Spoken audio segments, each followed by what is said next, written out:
Well, g'day folks. Yeah, raining here today in Tassie, and not only raining, it's still cold in October. Anyway, yeah, been having timing issues. I've put this regional distributor back on, which is temporary. I'm going to, as explained in previous videos, I'm going to get a Patronics whole distributor. But anyway, now you have the standard timer setting, but you also have, which is the white mark you can see on the crank pulley. That lines up, yeah, with the joint in the casing, and that's there's two marks. Your top dead centre is just ahead of it, where my finger is. Can't actually see it because I haven't marked it. Yeah, so because it turns that way, this is just ahead of top dead centre.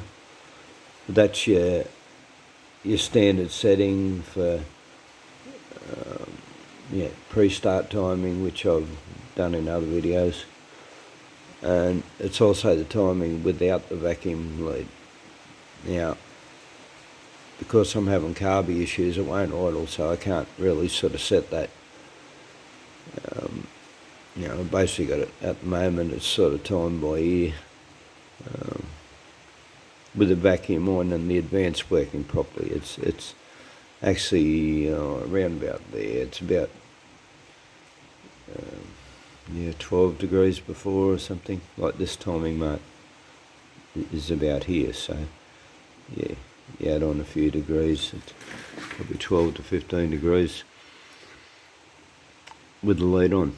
But what you need to check, is supposed to be 30 degrees at 3,000 revs. So, without a tacho, the 3,000 revs is a guess, but that's sort of pretty close to full advance.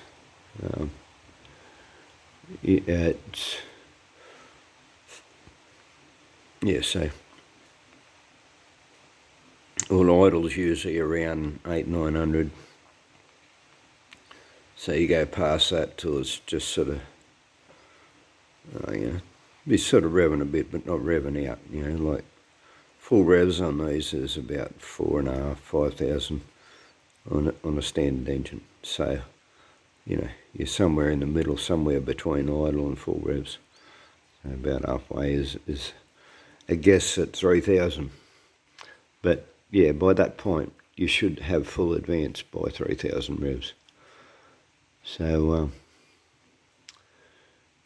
what I'm going to do now is, I could,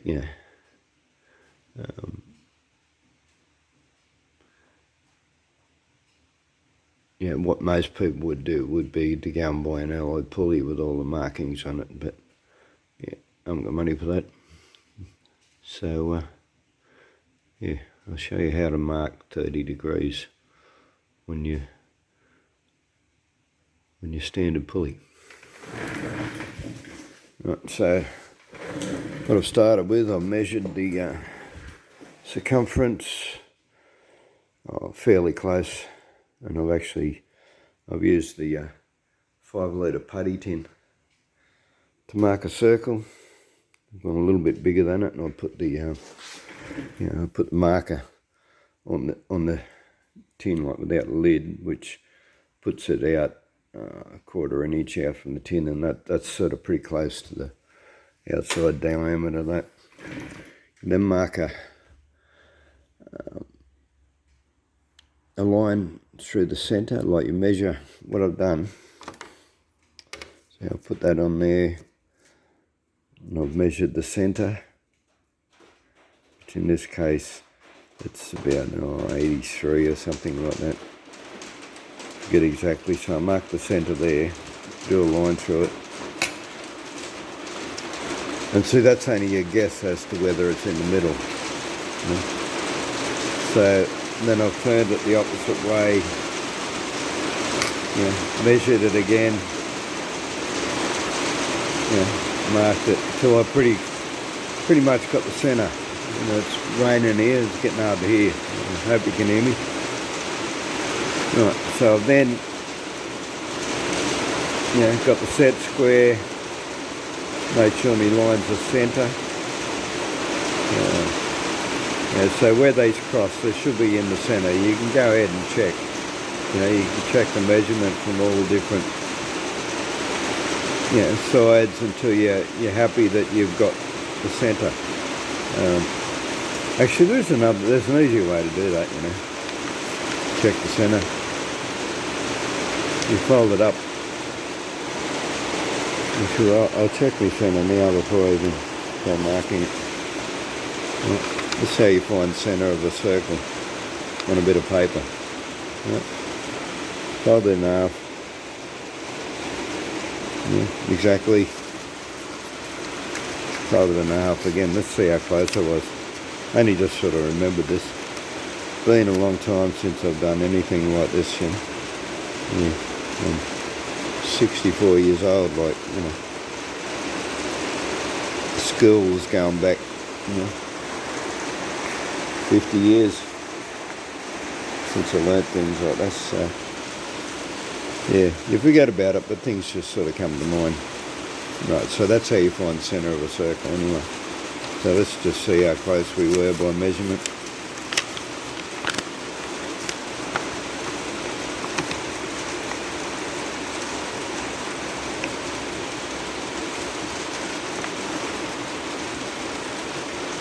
So we're pretty close. Close enough, within a mil of the centre. Right. I've then got just a standard protractor. These were $3 in a cheapy shop. I was going to say local, but no, I bought them in. Forget where I bought them now. Anyway, somewhere in my travels, recent travels. So you put that on the line, and it's important to get your centre. See, it's got a dot in the centre, 0. That has to be on your line, your 90 degrees and your 0 on that line, and your 0 and your 180 on this one. That's really is very important. So you get them on your lines. That's why you need it divided up into quarters. And then there you go. 10, 20, 30. There's your 30 degrees. So now that I have that, I can now transfer that onto my flywheel. Get a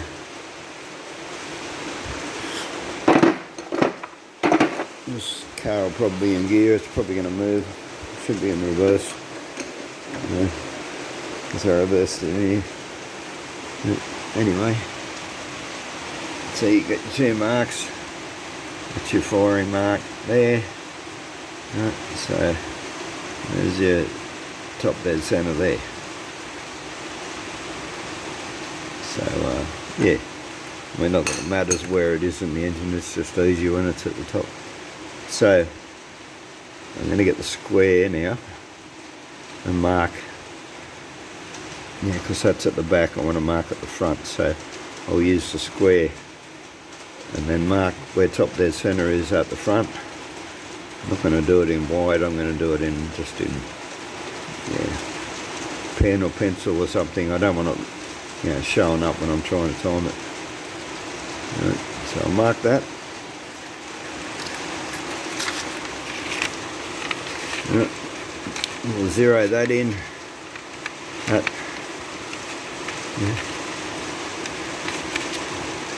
This is all very hard to do with just one end. I'll get that to where, see the 0 on the top dead centre mark. And okay, I would expect Okay, I've never actually looked this up. I just assumed that was at about 8-10 degrees, but it's actually around 12. Yeah. Your timing mark, yeah, just around that. It's around 12 degrees. So there's your 30. So I'll mark that with a pencil. I'll leave that in white, and then I'll mark this one in white. And once they're on there, I can then check the advancement. Once I can get it idle, I'll time it from here at idle with the vacuum hose off, and then I'll put the vacuum hose back on and rev it and see what my advancements come to, and it should come to, around 30 at full advance. So yeah. Anyway, hope that's helpful. And yeah, I mean, an alloy pulleys, every little bit of weight you take off the engine, like especially in things that turns, that turn or push, any little bit of weight you can take off it gives you more acceleration. However, what they do, they take away from its cruising ability. So, like you see people lightening, clutch flywheels and everything. That's for like drag cars, race cars, ones that are trying to get maximum acceleration. Out on the road, you don't want that, like especially if you're doing highway trips, because the heavier flywheel gives the momentum for the engine to keep turning over. Without fuel consumption, without having, it means you can back off the throttle and keep your speed up, maintain a speed. And that's what you'll notice. You'll notice on quite a few motorbikes. You get cruisers you'll be able to back right off. You'll be nearly at idle, and they, like for instance, I had a Honda ST 1100. You'd get that up to the 110 on the freeway, and you can basically back off to idle, and it'd cruise, just sit on that speed, no worries, no effort, barely any fuel consumption, and they go up and down hills and everything at that speed. And that would have had a heavy flywheel on it. Now I had a different bike before that. I had a Yamaha FZR 1000, and that was more of a race design bike. And that you had, you could basically not have a speedo. Once you get used to it, once you get used to it, you knew what speed you were doing by what gear you were in and what your tacho reading was, what rev was, and it was always exactly, your speed was exact to the rev, and if you backed off a little bit, it'd slow down, which meant, you're cruising along and you had to have it open, you had to have white revving to maintain your speed. That's what I'm getting at. That's the difference between, a light flywheel and a heavy flywheel. So, but anyway, that's all sort of beside the point. But yeah, so if you don't want to go out and buy an alloy pulley and you want to know where 30 degrees is, it's not that difficult a process. It's a process where you need to be accurate, but not that difficult. So anyway, I'm going to go ahead and mark all that now, and hope that's helpful to somebody, and hope we'll see you in the next video. Okay, bye.